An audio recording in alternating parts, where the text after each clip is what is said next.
Anda masih bersama kami pemirsa di Berita Kriminal Borgol. Seorang ibu rumah tangga di Musirawas Utara ditangkap polisi menyimpan narkoba jenis sabu di pakaian dalam.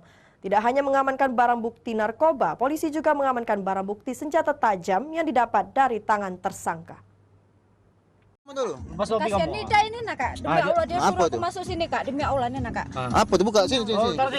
Seorang ibu rumah tangga berinisial DR berhasil ditangkap petugas reskrim kepolisian narkoba Polres Musirawas Utara. Tersangka DR ditangkap saat berada di jalan lintas Sumatera, tepatnya Desa Rantau Jaya, Kecamatan Karangjaya, Musirawas Utara. Polisi mulai mencurigai banyaknya laporan warga tentang peredaran narkoba di Desa Rantau Jaya, Karangjaya, hingga terus dilakukan penyelidikan dan penyamaran.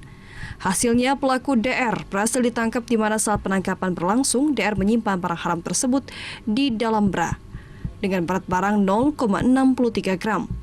Tidak hanya mengamankan barang bukti narkoba, polisi juga mendapatkan senjata tajam yang dibawa pelaku DR.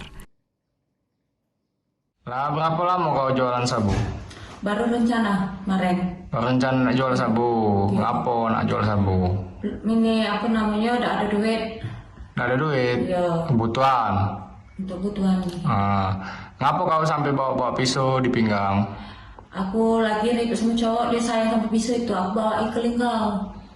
Jadi kau bawa pisau dia? Bawa. Dalam pemeriksaan, BAP tersangka mengatakan penjualan sabu yang dilakukannya baru pertama kali dilakukan. Selain faktor keluarga, faktor ekonomi menjadi hal penting dalam profesi DR saat ini. Wilayah operasi penjualan narkoba dilakukan DR di Lubuk Linggau, tepatnya di kawasan Patok Besi.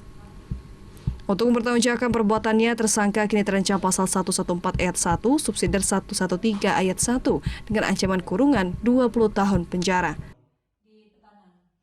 Menurut keterangan tersangka pada satu kali ini membeli narkoba dan tersangka barang bukti tersebut rencana akan diedarkan di Lubuk Linggau, tepatnya di Patok Besi. Dari Musirawas Utara, Apriansyah Karim, iNews melaporkan.